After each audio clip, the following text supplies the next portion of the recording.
Longtemps, les habitants de la Terre ont cru qu'ils étaient capables d'accomplir tout ce qu'ils voulaient, que la Terre était leur propriété exclusive, convaincus que leur connaissance matérielle est apte à expliquer toute chose. La tyrannie les a même conduits à nier l'existence du Créateur.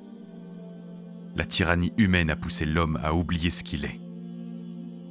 L'extraordinaire progrès scientifique que l'humanité a connu au cours de ces dernières décennies a mené l'homme au pouvoir arbitraire et au despotisme.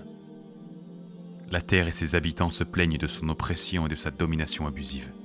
Seulement, tout cela s'est dissipé et a disparu en une nuit.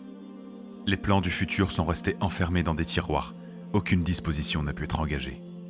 La science, si confiante, est déconcertée.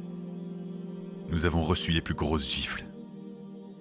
Ce que nous pensions être le contrôle total de la Terre n'est plus qu'une illusion.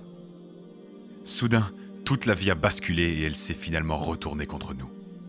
Ce monde tout séduisant autour de nous, les routes bondées par la circulation, les bureaux, les cafés et les places animées, tout est devenu silencieux. Un silence total. Les villes habitées par des millions de personnes se sont vidées. Les usines géantes se sont arrêtées. Les maisons sont devenues de véritables prisons pour des millions de personnes. La mort est parmi nous. Nous nous interrogeons sur ce qui nous attend après la mort.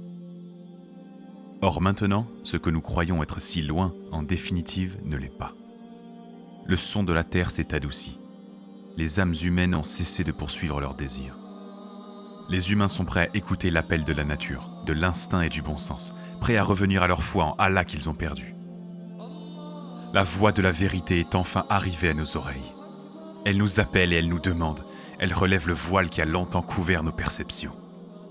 Sans celui qui se suffit à lui-même, gloire à lui, nous serions certes totalement démunis. Sans le fort, sans le tout-puissant, nous demeurions certes faibles. Sans le vivant, sans l'éternel, nous serions néants. Alors comment pourrions-nous y échapper? Cet appel est en nous. Pourrions-nous le fuir? L'appel de l'instinct qu'Allah a placé chez les hommes quand il les a créés. Cet instinct par lequel nous connaissons notre Créateur, le parfait, vers qui le retour est définitif.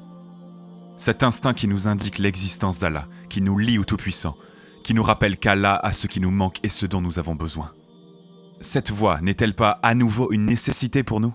Par conséquent, fais taire toutes les voix autour de toi, et ensuite, écoute attentivement. يا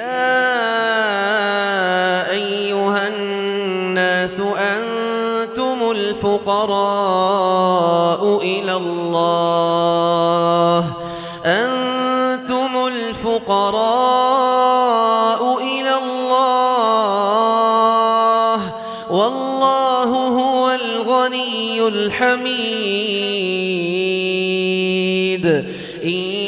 يشأ يذهبكم ويأتي بخلق جديد وما ذلك على الله بعزيز